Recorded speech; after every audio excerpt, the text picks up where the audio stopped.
உண்மையா சாமி வந்தா வாடா போடி அப்படின்னு பேசுமா? அறிவு முன்பர்கள் கேட்டதுனால நான் அறிஞ்சதை அறிவு முன்பர்கள்ட்ட பகிர்ந்து கொள்ள ஆசைப்படுறேன். அதாவது தெய்வம் அப்படின்னா, தெய்வம் எப்படி அப்படின்னா, பிள்ளை வருது, சாமி வந்து இறங்கி நிக்குது அப்படின்னா முன்னாடி நிக்கிற எல்லாருமே அந்த தெய்வத்தோட பிள்ளைகள் தான். ஒரு பெத்த தாய் எப்படி தன்னுடைய பிள்ளைகளை வாடா போடா வாடி போடி அப்படின்னு கூப்பிடுவாளோ அதே மாதிரி அதே அன்புல அதே பாசத்துல சாமி அழைக்கும். இப்ப சாமி வருது, சாமி வந்த உடனே ஒவ்வொரு சாமிக்கு ஒவ்வொரு குணாதிசயங்கள் இருக்கும். அந்த குணாதிசயங்களுக்கு ஏற்ப அந்த தெய்வங்கள் அதனுடைய அம்சங்களை வெளிப்படுத்தும். உரிமையோட பேசும். அது வந்து யாரையும் மரியாதை குறைவான்னு இல்லை. அந்த இடத்துல தேவை மரியாதைங்கிறது சாமிக்கு நாம தான் கொடுக்கணும். நம்மளை காக்கிற சாமிக்கு நாம தான் கொடுக்கணும். இந்த கேள்வியில காரணம் என்ன அப்படின்னா, ஒரு சில இடங்கள்ல தெய்வத்தை சுமக்காம, தெய்வம் பரிபூரணமா வராம, உண்மையா வராம போலியா சாமி ஆடுற பெருமக்கள் இப்படி சொன்னாங்க அப்படின்னா மனசு கவலைப்படும். அதனாலதான் இந்த கேள்வியை கூட நம்ம அன்பர்கள் இங்க முன் வச்சிருக்காங்க. சரி, ஒரு சில விஷயங்களை அறிவு நண்பர்களுக்கு பகிர்ந்து கொள்ள ஆசைப்படுறேன். உண்மையான தெய்வம் வந்து உடல்ல நின்றுச்சு அப்படின்னா அந்த தெய்வம் நம்மளுடைய ஆதி பாட்டை, ஆண் தெய்வமா இருந்தாலும் பெண் தெய்வமா இருந்தாலும் அந்த தெய்வம் ஆதி பாட்டை எல்லாத்துக்கும் மூத்தவன். இந்த உங்களுடைய வழி வழியாக உங்களுடைய பரம்பரை அந்த வம்சாவளிகளை அரவணைச்சு வந்த ஆதி பாட்டை, ஆதி தெய்வம், அந்த தெய்வ சக்தி உங்களை அப்படித்தான் கூப்பிடும், உங்களை அப்படித்தான் அழைக்கும். உரிமையோட, அன்போட, பண்போட, பாசத்தோட பெண் தெய்வம் வாடி போடிங்கிற மாதிரி இன்னொரு பெண் தெய்வம் பெண் மக்களை பேசும், கேட்கும். எல்லா நேரமும் கேட்டுறாரு. அதுக்குன்னு ஒரு சில காலகட்டங்கள் அது அந்த தேவைக்கு ஏற்ப அந்த சாமி அது மாதிரியான அந்த வாடா போடா குர்ரா எர்ரா வரண்டா அலடா அப்படிங்கிற மாதிரி அந்த சாமி பேசும், சொல்லும். எல்லா இடங்களையும் இது இருக்கும், எல்லா இடங்கள்லையும் இருக்கும். அதே மாதிரி ஒரு பெண் தெய்வம் இருக்கு அப்படின்னா, எனக்கு நீ என்னை வச்சு நீ அழைக்கலையா அப்படிங்கிற மாதிரி கோபத்தோட பேசும்போது பெண் தெய்வம் அந்த வார்த்தைகளை கொடுக்கும். அது யாரையும் அது மாதிரியான வார்த்தைகள் நம்ம சாமி கூப்பிடும்போது நாம மகிழ்ச்சி கொள்ளணுங்க, பெருமை கொள்ளணும். என் தெய்வம் என்னைய உரிமையோட என்னைய வாடா போடான்னு என்னை அழைக்குது, வாடின்னு என் தாய் என்னை அழைக்கிறா அப்படின்னு அந்த வார்த்தைகள் மகிழ்ச்சி கொள்ளணும். சாதாரண இந்த இடத்துல ஏன் இந்த கேள்வி வருது அப்படின்னா, என்னதான் இருந்தாலும் சாமி ஆடுறது ஒரு மனுஷன் தானுங்க. எனக்கு இளையவன் என்னை அப்படி சொல்லலாமா, என்னை அப்படி அழைக்கலாமான்னு கோவம் வரும், நியாயம்தான். ஆனா அதனுடைய உண்மை நிலையை புரிந்தவர்கள் கோவப்பட மாட்டாங்க. நல்லா வயசான பெருமக்கள் கூட அந்த நிலையை புரிஞ்சவங்க கோவப்பட மாட்டாங்க. சின்ன பையன் மேல அந்த சாமி வந்தாலும் அந்த சின்ன பையன் அந்த பெரியவரை வாடான்னு தான் கூப்பிடுவேன். வாடா அப்படின்னு அன்போடு அழைப்பாப்ல. ஏன்னா அவர் மேல அதுதான் சாமி உண்மையா அவர் மேல நிக்குது அப்படிங்கிறதுக்கு அது ஒரு சான்று அமையும். இப்ப நான் என் மேல தெய்வம் இல்லை அப்படின்னா நான் ஒரு பெரியவரை நான் வாடா போடான்னு சொல்ல முடியுமா? இல்லை எனக்கு ஒரு மூத்தவரை நான் வாடா போடான்னு நான் சொல்ல முடியுமா? மரியாதை குறைவா நான் சொல்ல முடியுமா?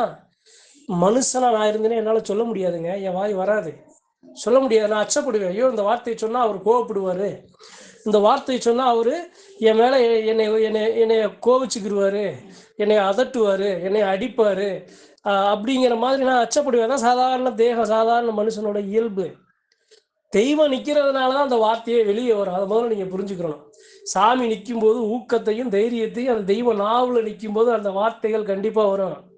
அப்ப அது வாடா போடா அலடா வாடி ஏண்டி அப்படிங்கிற மாதிரி எல்லாம் அந்த சாமி பேசும். அதனால அது யாரும் மனமா கஷ்டமா அதனுடைய இதெல்லாம் அப்படி யாரும் நம்ம எடுத்துக்க கூடாது. ஏன் அப்படின்னா அந்த தெய்வம் அன்போட நம்மளை பேசுது, அன்போட அதட்டுது. அதீத பாசம் கொண்ட பெருமக்கள் தாங்க அப்படி பேசுவாங்க. அது தெய்வம், தெய்வத்தோட அது அழகு. தெய்வம் பேசுற விதம் நல்லா அருள்வாக்கு நிற்கும் போது, சாமி மனவோட நிற்கும் போது அதனுடைய வார்த்தைகள்லாம் அப்படித்தான் வரும்.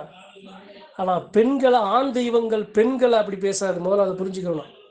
வாத்தா போத்தா என்னத்தா ஏத்தா ஏத்தா என்னைய பார்க்க வரல. ஒரு ஆண் தெய்வமே இருந்தாலும் பெண்களை அந்த தெய்வம் மதிக்கும். அந்த தெய்வம் ஆண்களை உரிமையோடு அப்படி பேசுமே தவிர பெண்களை வாடி போடின்னு இப்போ ஆண் தெய்வம் பேசாது. அதை நீங்கள் ரொம்ப கவனிக்கணும். ஒரு ஆண் தெய்வம் வருது அப்படின்னா ஆண் தெய்வம் அந்த பெண்களை பேசாது.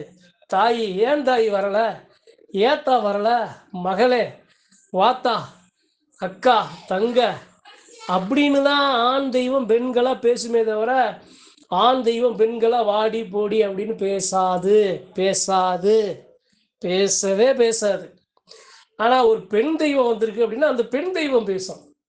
அந்த பெண் மக்களை பேசும். வாடி போடி, ஏண்டி, என்னடி, வர்றையா இல்லையா அப்படிங்கிற மாதிரி பெண் தெய்வம் பேசும். அப்ப ஒரு ஆண் தெய்வமும் ஒரு பெண் தெய்வமும் யாரை எதுக்கு எந்த நோக்கத்தோட உள்ளன்போடங்க, உரிமையோடங்க, பாசத்தோடங்க அதை அழைக்கிற அழைப்புங்க, பேசுற பேச்சுங்க. அண்ணன் தம்பிக்குள்ள இருக்கிற ரொம்ப அண்ணன் தம்பிக்குள்ள இருக்கிறப்ப ரொம்ப பாசமா இருந்தாங்கன்னா போடாவாடான்னு பேசுவாங்க. அது தெய்வம் எப்படி இருக்கும், அதனுடைய சாரல் எப்படி இருக்கும், அதனுடைய அம்சம் எப்படி இருக்கும், அது ஒரு மகிழ்வா இருக்குங்க. அதை காதுல கேட்கவே சந்தோஷமா இருக்கும். கோபம்லாம் வராது. சாமி நின்று பேசும்போது நான் இருக்கேன், நான் பெரிய, எனக்கு வயசான ஆளு, எனக்கு இளைய மேல அந்த சாமி வந்து என்னை வாடா, என்னை அலடா, வாடா, அதை கொண்டு வாடா அப்படின்னு மாதிரி என்னை சொல்லுது அப்படின்னா நான் சந்தோஷப்படுவேன். என் வயசு அதிகமாக முதியவன் நான் இருந்தாலும் அந்த சின்ன பையன் சொல்றதுக்கு நான் சந்தோஷப்படுவேன். அப்படின்னா அவன் நாவுல பேசுகிற அந்த பயல்ல நான் வணங்குற சாமி, என்னை காக்குற சாமி, என் குலசாமி பேசுதப்பா, என் குலசாமி என்னை அன்போடு அழைக்குதா, இந்த சாமி இல்லாத உரிமை என்ன அப்படின்னு நான் சந்தோஷப்படுவேன். அதே மாதிரி தான் பெண் மக்களும் சந்தோஷப்படுவாங்க.